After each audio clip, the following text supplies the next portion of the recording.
it was the middle of the night. I was kind of in and out all night.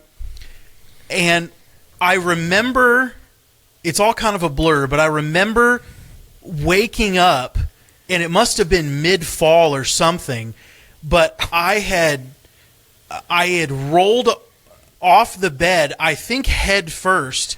I have a big tower fan with like a 20-inch drum that sits next to the bed, plus my nightstand with my CPAP machine, my lamp, my phone, so there's some cables there. I took everything with me.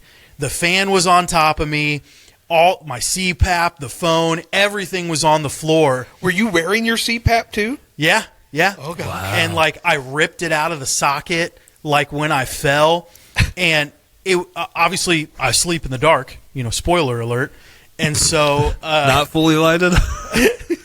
And so it was one of those things that it was so jarring and so however I landed, I had no idea where I was in the room. It's pitch black.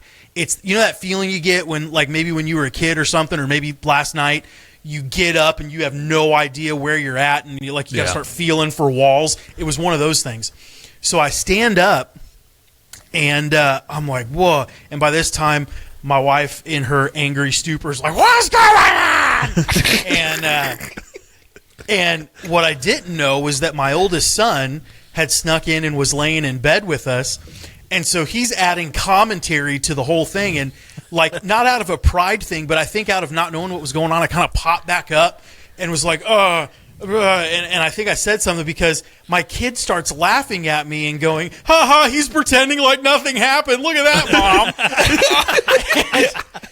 and so I get my bearings, and my wife's having no idea what happened. She's like, kid, go back to your room.